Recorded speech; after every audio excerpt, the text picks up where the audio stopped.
natay gihatag ato diri sa Romans nga katong sa Acts man good is ang gihatag sa atong revelation unsa mga secrets sa early church.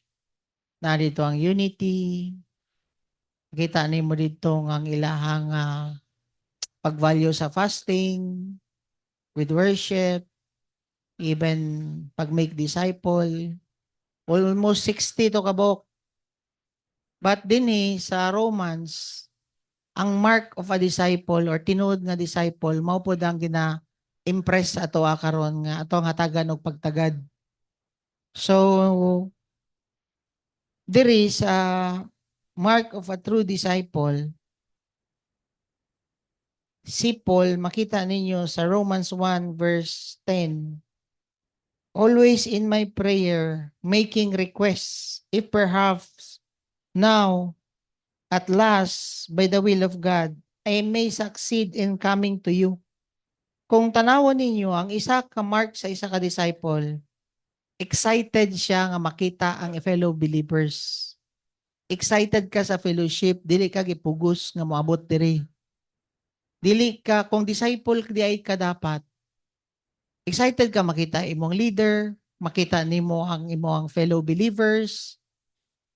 Kana ang ginadesire ni Paul o ginaampo pa jud niya nga magkita sila sa mga fellow believers. And kung tanawon ninyo, niya na siya, in my prayers, making request niya na siya. Kung will sa Ginoo jud nga maging successful ko nga magkita ta. Imagine mo gaampo siya nga magkita sila sa mga fellow believers. Kita na nakadiri sa Davao. Igo na lang kamuanhi, igo na lang mo mag-meet sa imong mga leaders. Ang pangutana, naaba kay heart ani nga iampo nimo imong mga leaders nga Lord, I pray nga magkita jud mi sa mga disciple nga imong gi-entrust sa kuwa. Or kita ba nga mga leaders ang mulikay nga makipag-meet sa tong mga leaders? So dili na siya mark sa tinuod nga disciple nga dili ka ganahan ma-meet ang mga disciples nimo. Amen? Kaya nga naman, in verse 11, Romans 1 verse 11, yan na siya diha. For I long to see you so that I may impart some spiritual gifts to you that you may be established. Ang desire jud ay ni Paul nga nung i-meet niya ang mga fellow believers or kung ang desire nimo nga i-meet nimo ang mga leaders under you or mga disciples nga gina-connect sa imo ni Lord, dapat ang imong heart is na kay ma-impart sa ilaha og matabangan nimo sila nga mag-mature, established ba, grounded, founded. So kung mag-meet lang mo nga laglaag lang, mag-meet mo nga murag wala ra kay goal sa ilaha, murag dili na siya mark sa isa ka disciple. Ang goal jud nimo nganong i-meet nimo sila is para matabangan nimo sila nga ma-establish, pasabot nga magsugod na sila grow ba ana. So bantayan ninyo na nga dili ninyo dapat ma-waste ang inyong meeting together. Makabantay bitaw mo diri if we meet together na jud goal na jud namo pud sa inyo is mag-mature jud tatanan. Amen. Dili lang pipila lang ang mag-mature but tanan ta.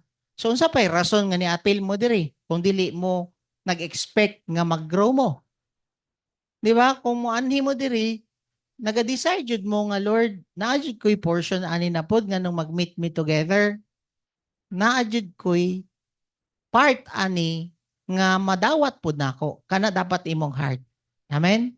Dili nga moanhi ra ka diri kay maulaw ra mo sa mua, dili ka moanhi diri kay gipaluap ra ka, dili. Mao gani na magtingala ka kung dili ka ganahan og fellowship, dili jud ka tinuod nga disciple. Ngano man part man ka sa body.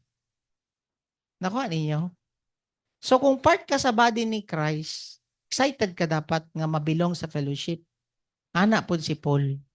So, there is a verse 12, niya na siya. That is Romans 1 verse 12. That is that I may be encouraged together with you while among you. each of us by the other's faith, both yours and mine.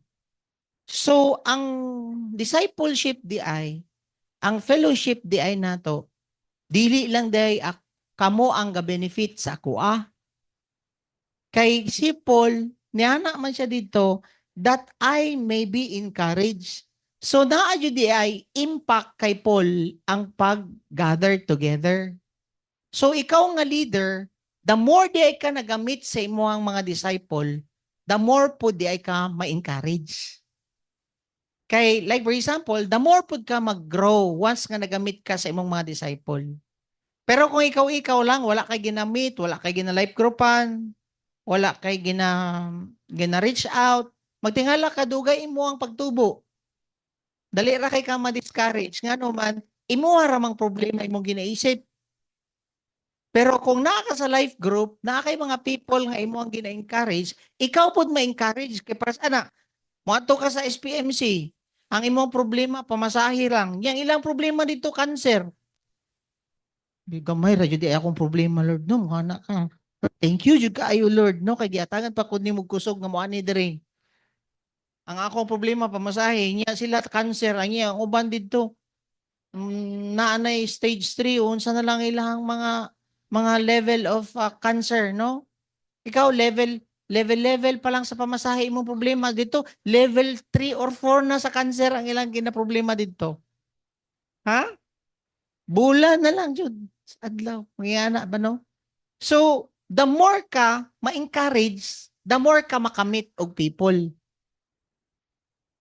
Mao na nga mutual di ay ni sa tua. Dili di ay kawad-an nimo nga moadto ka sa mission, dili di ay kawad-an nga mamit nimo imong mga disciple nganuman para di ay ni sa imuha. Dili di ay para sa ilaha. Apil di ay kaani. Yes, na-bless sila sa imong word. Na-bless sila the way ka nag-share. Na-bless sila sa imong anointing. Pero ang ilahang presence gi-design di ay na ni Lord para ma-encourage pud ka. O may gingon diha, that is that I may be encouraged. Si Paul ni, kung magkita ta, ma-encourage yun ko ani. Yan na si Paul. And together with you, while among you, each of us by the other's faith, both yours and mine. So makita nimo sila didto nga na stage 4 nga cancer, grabe ilang pagtuo, di yun nimo makita ba ang ilang problema ang uban. Yes, mohilak man sila kay nakaabot sila ingon na diha, pero makita nimo mga gasalig sila, ma-encourage pud ka. Nakita ninyo. So same pud na sa ato na kita di ay maka-encourage pod ang pagtuo sa uban, especially kanang mga bag-o pa lang gani. Bag-o pa lang RW pero makita nimo sila rarara na kaayo and makita nimo how they have faith no. And kita mismo ma-encourage ta ana. Amen? So mutual ang benefit.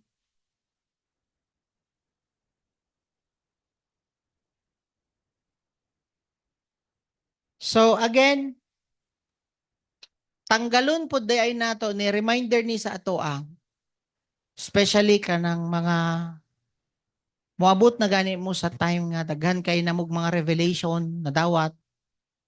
Ayaw jud ninyo ibutang nga murag wala ni sila'y matabang sa amoa. Bantayan ninyo nga ang mga tao nga ginakonect sa toa ni Lord, dili ka dapat moingon nga ang system ra namo sa DCIM ang tama. Dili jud dapat ana.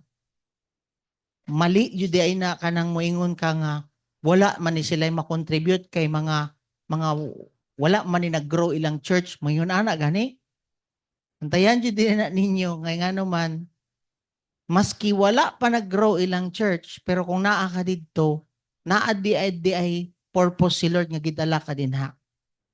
So, dili dapat na ibutang sa imong kasing-kasing nga wala sila'y mahatag sa tua. Kung dili kanang mga tawhan na makita ninyo, like for example, ato tag Subimaw. Makita ninyo sila nga wala pa kay ito sila nag-grow, pero ang faith sa mga tao dito, makita ninyo ba nga maka-encourage sila ba maski way mga chinilas, ang uban, ang mga bata, bila testimony ni Kati nga, mas lahi lagi mo dawat ang mga bata din ni kay dito sa syudad. Grabe kay ilang faith ba? So, Kana nga pag adto nimo dito, abi nimo ikaw ang bright dito nga ikaw ang makahatag og kanang panalangin sa ilaha pero sila di ay ang ni-bless sa atoa. Mukha ninyo. So ayaw ibutang na wala tay makuha sa ilaha. But every time nga dadun ta ni Lord sa mga people, naa jud kay makuha nga encouragement pud sa ilaha. Amen? So mutual dapat. Nakuha na to? So next, ikaduha nga mark sa tinuod nga disciple is utangan daw ta sa tanan. So, pastor, di ba, Juan, kanang tawag ani, kung muingon ka nga disciple ka, always nimo ibutang nga nakoy utang sa tao. Unsa may utang nato sa ilaha? Share jud nato ang gospel sa Ginoo. Amen. Nawon nato ni diri sa Romans 1:14. I am under in debt, or other translations sa NASB, I am under obligation. Utangan ko. Sa asa? Sa Greeks and to barbarians, both the wise and to the foolish. Pasabot nga, utangan ta sa ilaha tanan. Ngano man, kita man ang gihatagan og mensahe sa Ginoo. Ngang kaluwasan makuha nato kang Kristo. Tama? Kung ikaw ang naay mensahe, kailangan nimo i-deliver para asa sa tanan. Nga wala pa nagtuo kang Kristo. So mao to nga gi-emphasize na ako ni sa morning prayer nga like for example si Rabbi no, kinsa may si Arnel kung naay parcel sa iyaha, asa man siya nay utang sa nag-order ana nga parcel, tama? Once nga gikuha na ni Arnel sa Shopee ang product, for example, nag-order si Richard og cellphone sa Shopee. Unya gipadala na sa Shopee, unya nadia karon sa sa hub. Gikuha karon ni Arnel ang cellphone o ang parcel. Pasabot obligado karon si Arnel nga i-deliver ang cellphone o ang parcel didto kay Richard. Kay ngano man ang cellphone is para man kay Richard.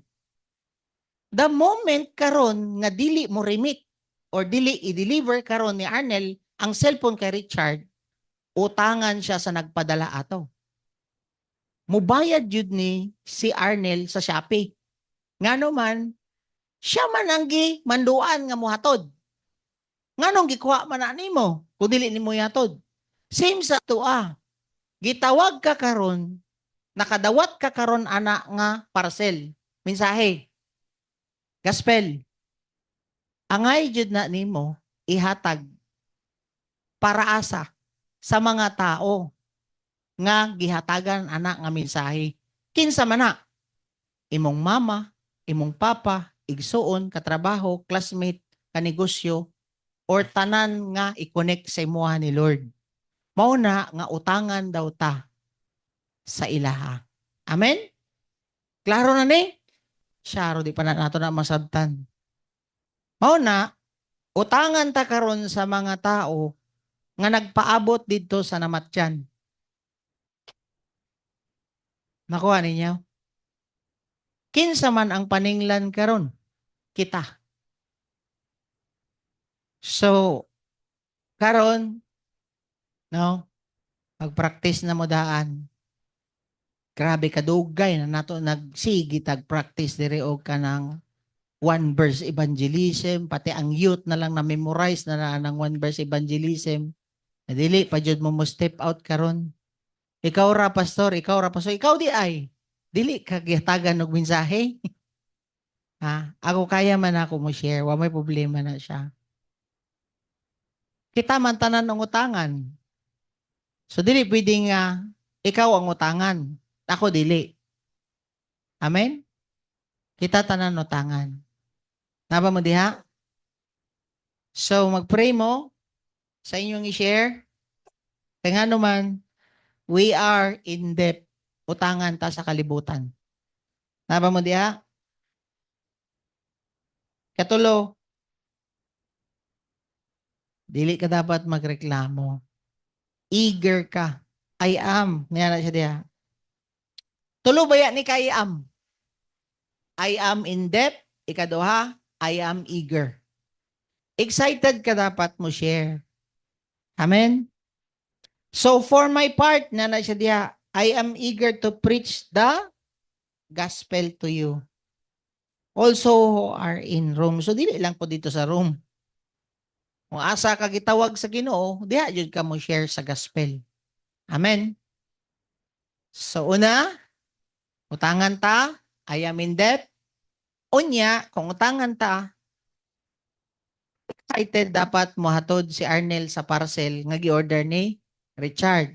Tama? Pagkuha ana niya, kita bitaw na ako ni si Arnel maski gabi, maski gaulan, please pray for me. Mana si Arnel. Nga naman, hatod na ako ning parcel sa Tagum. Kuya no? Ikumpara daw na nimo. No? Which is, nakita na ko si Arnel, maski gabi, gato ba sila sa Tagum kay naa sila sharean dito. Ato, panabo ba mo ato? Katong kamo nila Mark. So, wala tayong ma-question kay Arnel. Kaya nga naman, nagatod siya tinuod nga parcel, pero gospel, ihagi hapong giatod dito sa Panabo. Walay reklamo. Excited ba? So kung unsa ka excited nimo mo hatod sa parcel, same pod na nga excitement nga hatod nimo ang mensahe sa Ginoo. Dili nga nireklamo ba ka, Nel, nga layo man? Wala, no? Katong nato kag tagom nga kuan, no? Excited ka ba sa panawag? Kay ako, manotice man ako, boss, ano siya? Boss, lagi boss. Ano siya? Yatod na ako na, karon. Atod jud niya multicab, ihatil niya motor, nya kung bugat-bugat, tawagan pa jud niya si Arlex para mohatod ang parcel nga naman. They are excited to deliver the parcel, the product pa. Pangutan na karon sa tuwa, excited pa ba ka mo deliver anang gospel? Or mag-excited ra kasi panudlo? Siya ra pas, uy, sure ito. Sure. Di pa man ko prepare pas, uy, siya ra gan. O may prepare sa tuwa. Na-train naman mo. Igo na lang mo step out. Amen? Kabalo ba mo? Dili jud mo mahimong confident ko, dili jud mo step out. No? Hinay-hinay. So, last, dili dapat nimo ikaulaw. I am in debt, I am eager, ikatulo, I am not ashamed of the gospel. Ngano man? Nganong dili ka dapat maulaw? Kay giingon sa Bible, verse 16, I am not ashamed of the gospel, for it is the power of God for salvation. Pasabot nga, gahom di ay ning gospel. For example, ibta daw na siya boy, kanang suga, kining suga.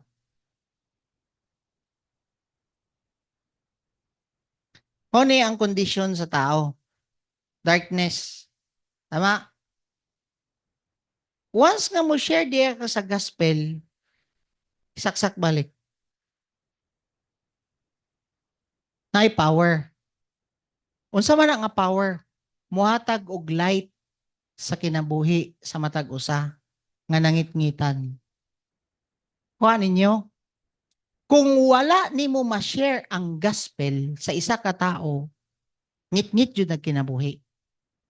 Nganong ikaulaw man nimo nga mabago ang tao? Klaro? Mamingingon. I am not ashamed of the gospel, for it is the power of God for salvation to everyone who believe. Mapadyo na first and tanan sa atoa, apil sa atoa na. Amen? So, mauna karon ang kailangan nga dili nato malimtan nga disciple sa Ginoo. First, you value nga ma-meet nimo, excited ka nga ma-meet ang mga leaders or believers. Value nimo ng fellowship. Ikaduha, I am, I am, I am. Tulo. I am in debt. Utangan jud ko ani ba? Di siya kumusugot nga paninglan ko kay wa na ako na-deliver ni. Kaduha, I am eager. Dapat excited ka nga mo share o mo deliver sa message. Katulo, I am not ashamed. Dili ka dapat maulaw nga naman na ay gahom ang gospel sa Ginoo. Amen? Mao na, nga tanawa na lang inyong kaugalingon, kung wa mo kadawat sa gospel, sa good news, wala mo kadawat kang Kristo, dili jud mo mahayagan. So dili ta dapat maulaw, at the same time dili ka dapat kanang sa tawagan ay selfish, no, nga dili nimo ihatod kana nga message sa Ginoo. Iyang gingon dia, for I'm not ashamed of the gospel, for it is the power of God for salvation. So may pasabutan ng salvation. Tulo ka buok. Kung gidawat nila ang Ginoo, past, present, and future. Kung gidawat nila ang Ginoo, surrender nila ilang kinabuhi, nangayo sila pasaylo silang masala, ang past nila nga sala, gikalimtan sa Ginoo. Naluwas sila silang past sin.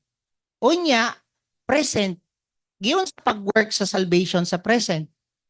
Pasabot nga kung gidawat nimo si Lord, gisurrender nimo imong life kay Lord, kanang mga struggle nimo sa shabu, sigarilyo, sa panangimuhang mga gina-overcome nga bisyo, mawad-an og power ang sin sa imuha. Mao nay power sa salvation. Di ba sa ato For example, sa amuha nila Arnel kay kumun-kumun mapud ning amuhang struggle ni Arnel kanang init og ulo. Magtingala ka, muhinit imong ulo, pero dili mi overcome sa kainit og ulo. Naa jud ang power sa salvation ba nga tabangan mi nga dili namo kayanon. Kuan ninyo? Dili nimo kan ba kanang, di ba? Naa pa ba instances nil nga kanang manguha ka og sundang, manggukod ka diya sa dalan, ana ako, dili sundang ako pusil lang ako siya, musuko mi, pero dili na mi overcome. Dili na siya powerful ang sin ba over us. Nga naman, nahimong powerless ang sin, mao na ang work sa salvation. Kung gidawat nimo si Lord, napasaylo ka sa imong previous nga sin. Kung gidawat nimo si Lord, nangayo kag tabang sa Holy Spirit, ang power sa salvation, tabangan ka niya nga mahimong powerless ang sin. Nya unsaon pag-work sa salvation pod karon sa future, pasabot ana nga once nga magkita na mo ni Lord, maibot naman ka sa imong lawas. So wala na kay sala, nga naman wala naman ang sinful nato nga lawas. Ang work sa salvation karon is i-present ka niya nga pure dito sa Ginoo. So past, present, and future para mahimo ka nga spotless nga bride sa Ginoo. Klaro? Nasabtan na ninyo ang work sa salvation? Tulo, kay abi manggod sa uban, ang kaluwasan is limpyuhan lang ka hadto dito sa imuhang padulngan, dili oy. Unsa na lang ka tong sala nga nakuha nato kay Adan ug kay Eva. Dili dito malimpyuhan. Past, unya karon kay puhi pa man tawo, pa man tagikuha sa Ginoo. Giyon sa pag-work sa salvation. Nga limpyuhan ka ni Lord karon, isanctify ka ni Lord karon, and himuon ka niya nga liwat niya. Nakuha ninyo, while buhi pa ka. Para pag-abot sa panahon, nga maibot na ka sa imong lawas, you are pure na and sanctified nga moatubang sa Ginoo. So while buhi pa ka, mahimong powerless ang sin sa imong kinabuhi. So unsa man jud ang dapat nimo nga himuon? Di ba? Salvation sa past, salvation sa present, salvation sa future.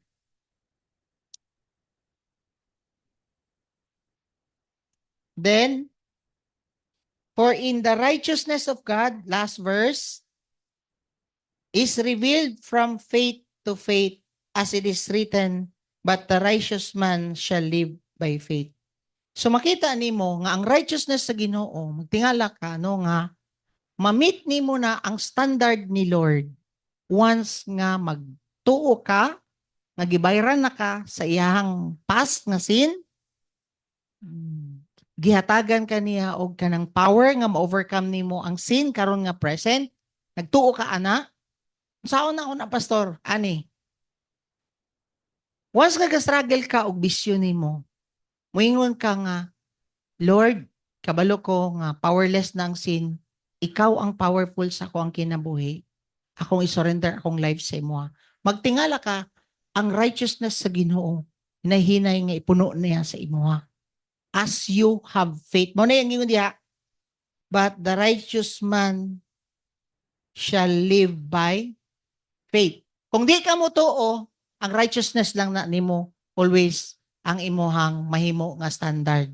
Nga mauni, nawad-an kog bisyo, nabago na ko, diha ra ka kutob. Pero kung nagtuo ka sa Ginoo, magtingala ka, ang perfect nga purity sa Ginoo, mao nay ibubo niya sa imuha, the more ka nga nagakaroon og faith sa Ginoo. Lord, para sa aning mga kauban nako dinhi sa balay, anak ko sila pagsalig sa Ginoo, pangayog tabang sa Holy Spirit, isurrender imong life kay Lord. Magtingala ka, mahimo kang liwat na og batasan sa Ginoo as you surrender. Pero kung dili nimo i-acknowledge si Lord sa imong kinabuhi, ang righteousness lang nimo always ang magmanifest sa imong kinabuhi. Amen? So naba mo diha? Let's pray. Heavenly Father, salamat Lord, kay mo na pud migihatagan og revelations sa mark of a true disciple Ginoo. Lord, mga imig pasaylo, kung na-neglect man namo ang pag-meet namo together sa mga brethren or kaning mga people nga imo ang gi-entrust sa mo, among mga life group, even Lord kaning mga disciple nga imong gina-entrust sa mo, Lord, hatagi mi og kanang excitement sama ni Paul nga mo meet Lord together with the believers. And even Lord katong mga unbelievers nga imo ang gina-connect sa mo. Lord, thank you kay mo mong gi-remind nga kami jud ay ang imuhang gihatagan og katungod nga mo share aning imong mensahe. And Lord, daghan man mig nautangan pa nga mga tao nga wala pa namo nahatod ang imong mensahe Ginoo. Help us Lord nga ma-deliver namo tanan, especially sa among pamilya, relatives, classmates, even Lord mga fellow workers, even kanang mga katransak namo Lord sa business. And tanan na mo Lord nga silingan, utangan di ay mi ani Lord. Tabangi mi Ginoo nga ma-deliver na mo ang gospel sa ila. Anoint us, hatagi mig open door Lord sa mga people nga utangan mi Ginoo. And Lord, tagi mig excitement kay kung wala jud ka Holy Spirit sa among heart, dili jud na mi excited nga mohatag ani nga mensahe. Mohatod ani nga mensahe. Give us, Lord, ka nga eagerness og dili po na mo ikaulaw Ginoo ang imuhang gospel. Because we believe, Lord, nga naay power sa imuhang gospel. And thank you, ani nga righteousness nimo Ginoo, mao jud ang manifest sa amoa ang 100% nga purity nimo Ginoo. Kay we believe, Lord, by faith, nga ikaw jud ang mubag-o sa matag usa ka namo Ginoo nga mahimo jud ming liwat nimo. Salamat. Love you Lord Jesus name. Amen and amen.